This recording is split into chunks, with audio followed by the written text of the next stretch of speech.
finally we treated ourselves to a hotel, but it was in Vegas. Hey guys, the Mirage is coming up. Can you drop me off at the Mirage?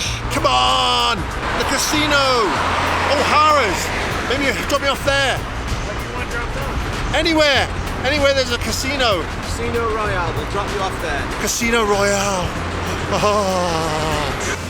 Hey there, partner. They love it. So friendly. Gavin, what do you think about Vegas? It's awful. Don't be a sourpuss. It's like Blackpool on steroids. You know it is. If I can learn to love it, I'm sure you can too. I'll need a hell of a lot of alcohol before I start to like this crap. Oh, we can We'll sort you organise out, that. mate. And so we headed to the hotel bar to meet some fans. Oh, I knew we'd get some free drinks out of this, but look who showed up. My stalker. I decided to let my hair down and enjoy some American drinking songs. All evening, my stalker got closer and closer until this happened, which obviously I did not enjoy. I was just being polite. But anyway, seeing as this is supposed to be a photography channel, let me take you back to early that morning. Now, if you want to know what this F4 project is about, all you've got to do is sign up for the F4 newsletter and all will be revealed. There's a link in the description below.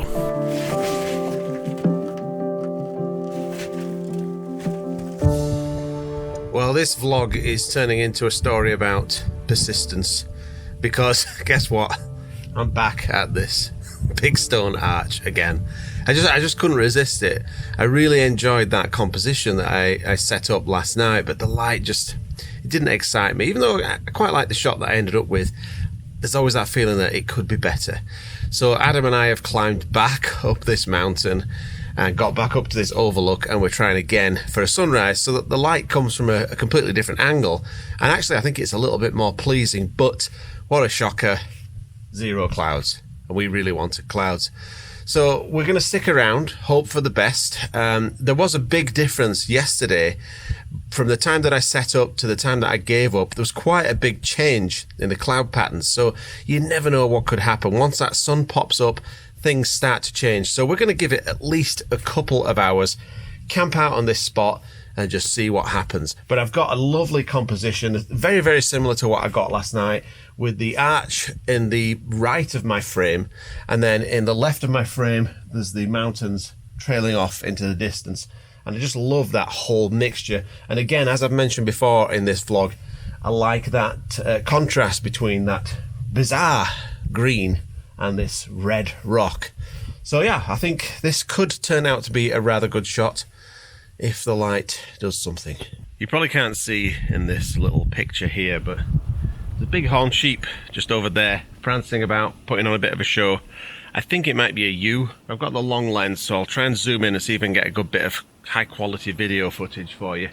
And Adam seems to think that that's kind of the sentry that's been sent out to figure out who these interlopers are and what they're up to.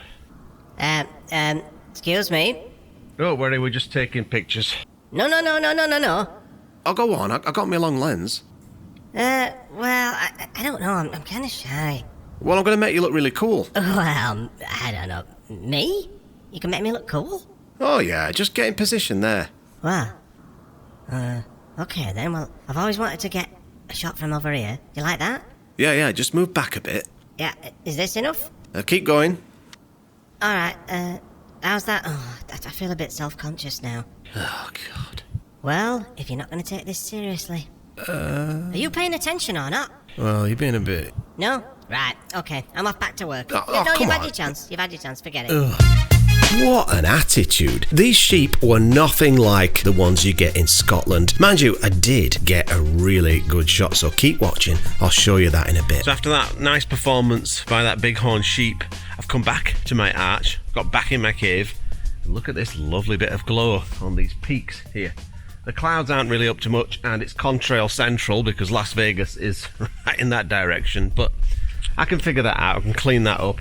But really what I'm most interested in is that lovely light finally hitting this mountain. So I'll stay here, commit to this shot and continue to shoot as the light blasts in to the valley, illuminating all of these beautiful and fascinating surfaces. So let me explain a little bit about this composition. What I really love is the mountain in this window, but because the sky isn't really doing anything, and I kind of composed this on the assumption that eventually the sky might light up a bit, but it's not. It's kind of just a white expanse of nothing. So what I'm considering doing right now is, because the mountain is lighting up in such a beautiful way, I'd like to feature that more. I'd like to fill the frame of this window and the frame of the actual camera a bit more with what's interesting and a bit less with what's boring. And what's boring right now is that white sky. So I might just move into the cave a little bit and get a bit higher so that there's less space devoted to this empty clump of whiteness and more space devoted to that mountain peak, which is now glowing. So I've now adjusted my composition and to feature a bit more of this mountain, and it's a really cramped quarters. This is the most uncomfortable position to hold ever, and I can't actually get my face into the EVF. So if I angle this up, that is the roof of the cave. So I'm going to have to do all of the focusing purely on live view, which is not ideal. I always prefer to use the EVF whenever I can, but you've got to work with what you got. But what I do like about this composition, now that I've moved over to the right and slightly higher, is I'm definitely featuring more of that mountain glow in the frame. And you can see this rock, let me just put that back on. You can see the rock in the foreground. You see this rock and kind of almost in the center of the frame, just off to the right. That started to catch a little bit of that morning light too, so that's glowing nicely. So that's an added bonus, but really the main reason was to just get more of that mountain ridge inside this window. So I'm going to keep shooting this. If you look over to the left there, just outside of my actually no, it's in the frame, this ridge is also starting to catch some of that gorgeous morning light too. So things are finally starting to happen. I would have liked a few more clouds in this part of the sky, but beggars can't be choosers. I'm very, very happy with this shot. I cannot tell you how many times on this trip in the last 3 weeks with the F4 boys that we've encountered this situation where behind us, the exact opposite direction of our composition, is absolutely wonderful light. And I'm not saying there's anything wrong with this scene. It is quite beautiful, but it's not the scene that I'm after. It's not the composition that I'm chasing. And you'll often hear Adam say, you know, just shoot the light. And that's good advice, but I'm one of those that kind of likes to stick to my composition and persevere. And eventually, if you wait it out, you might have to come back a whole bunch of times. But I'd rather get that ideal composition with the good light than just shooting a composition that I'm not too excited about just because it's got good light. But I think as a best practice, that's not a bad thing to do, and it'll often give you shots that you otherwise didn't even think of. You know, this might, if I spent some time actually hunting in this direction, I would probably find a composition, but I'm so attached to this one that I'm not going to abandon it just yet. Have a look at this.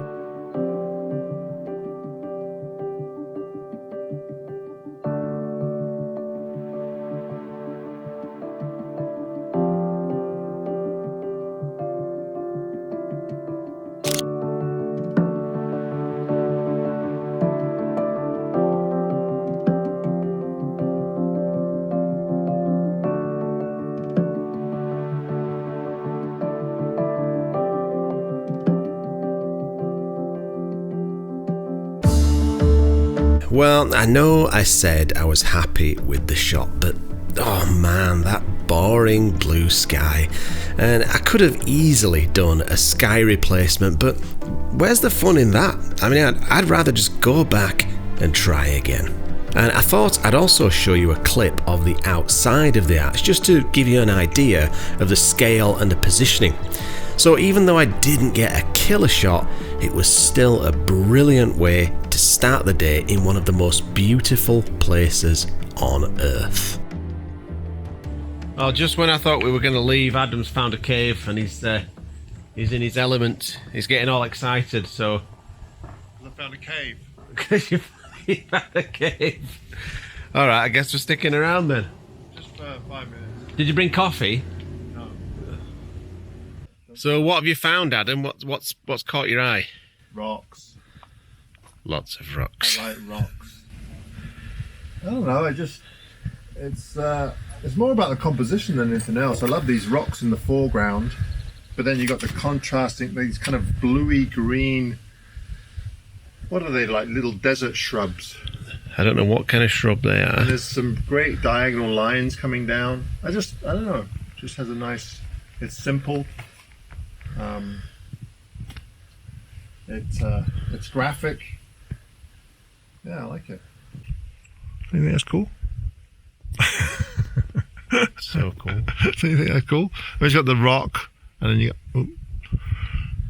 got the rocks, and then these diagonal lines, and then these little desert plants kind of dotted around, and then the beautiful red rock that's got reflected light in it. That's it. It's all about the light, man. Oh God, don't get that close. I was definitely a little bit sad to be leaving the Valley of Fire, especially seeing as the next stop was Las Vegas. Ugh. What this really needs is like a cactus or something. It needs a bobcat. Like a flowering cactus, or just something a little bit more. You watch, I'll look at this on my computer and it'll just. What the hell was I thinking?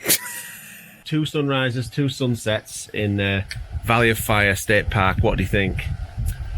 I think, well, for me personally, I think I got some good shots, but I think I could do better. Well, just with better light, right? Yeah, and just explore a little bit more. I mean, most of my best shots have taken, close to home. So when you come to an area like this, if you could spend a week here, that'd be good. Yeah, you'd need a bit of time to find all those special spots.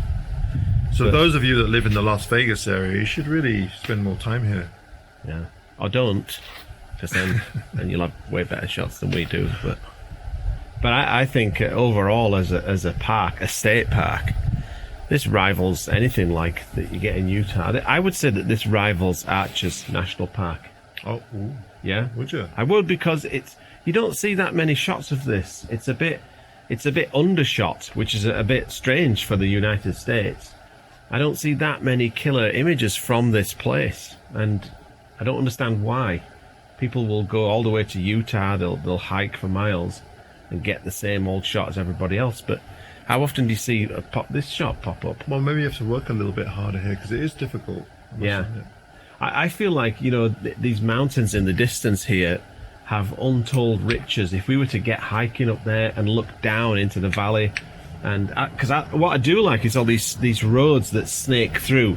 They're not so nice when you're in a spot like this where they just kind of bisect straight across your scene, but when you're up high and they're kind of winding through and you've got these lovely S-curves, I like that. So I might even come back here next week. Oh yeah? Yeah. After you fly home to Vancouver Island. Yeah.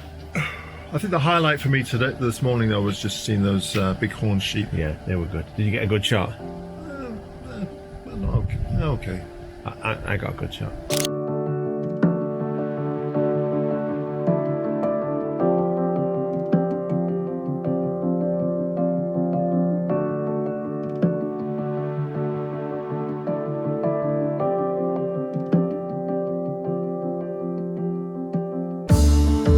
As it turned out, we were wrong. This handsome specimen is quite obviously a male, as is evidenced by those giant crotch boulders. And in spite of being quite the diva, he still managed to give me some lovely hero poses. Well, it's been brilliant. I'm very happy with the Valley of Fire State Park. We've camped for 2 nights. I've no idea why the F4 boys didn't stick around for this second night. It's strange. They went back into town to stay in a really dangerous hotel and they weren't very happy with it, so they should have come back to the campsite and brought beers, of course. I mean, it's a beautiful campground. It's quiet.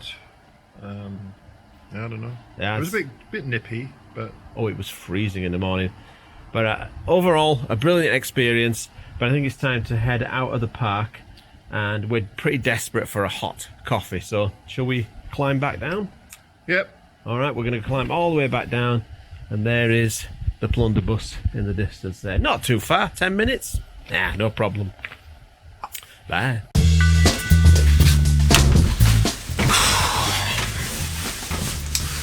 Well, it's day 3 and I'm already a disgrace amongst the other guys because nobody even bothered to tell me that this toilet wasn't plumbed in. So of course I dropped a juice because I needed one, right? Well, nowhere for it to go. Couldn't flush it, so it's still sitting there drying out. I could always fish it out, but I don't see why I should have to do that. It wasn't me that made the mistake, right? You know, they could have told me. Jesus, guys, what are you doing? Christ, trying to do a bloody tape in here for me vlog. God, it's unbelievable. I knew it'd be a challenge sharing a murder box with 4 other guys, but I'm too old for this shit. I really am too old to be suffering like this. I'm used to slightly better conditions, you know. I mean, there has been some good points. We've had some really good photography exposure. God, what are you doing, man? Are you on the roof? For sake, man. Yeah, there's been some good parts. You know, we've had some really good shoots, got some really epic shots. I can't even deal with this. God. Like, Adam's just a bad influence on everybody. Like, what you guys don't know is that, like, he's got a serious gambling problem. Are you down in here yet? I have to. No, I haven't. It's not even plumbed in. You can't go. Like, I got into trouble for that. You can always piss in the sink, though. Yeah, he's got this serious gambling addiction. He's always trying to gamble with everybody. He's got dice and stuff. He's playing cards and stuff. So he's a bad influence. I'm trying to keep things nice and calm. The smell of Adam's boots I can't even deal with it. Like, it's beyond anything I've ever tolerated before. Tom's alright, but his farts and his gaseousness he could win awards. If there was Olympics in farting, Tom would be the gold medal winner. Other than that, he's pretty good. Although he does have a tendency to double dip in the peanut butter. He'll get his spoon, dig it out, and then put the spoon back in after he's sucked all the peanut butter off. So that's quite disgusting. Greg is semi-competent as a cameraman. I've already seen some conflict between he and Adam. I think Adam's kind of like getting a little bit pissed off with Greg, and how Greg keeps like breaking his stuff and standing on his equipment and knocking his camera. So there's a bit of tension there. I don't know how long Greg's going to last in this whole project.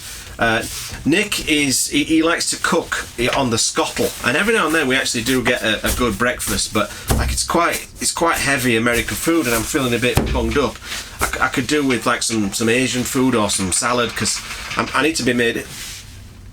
Are you guys listening in on me or what? I'm trying to do a private thing here. Just making breakfast. Do you want anything? Breakfast? Is he cooking it in that scuttle again? Yeah. No, I'll pass. I'll just have a yoghurt.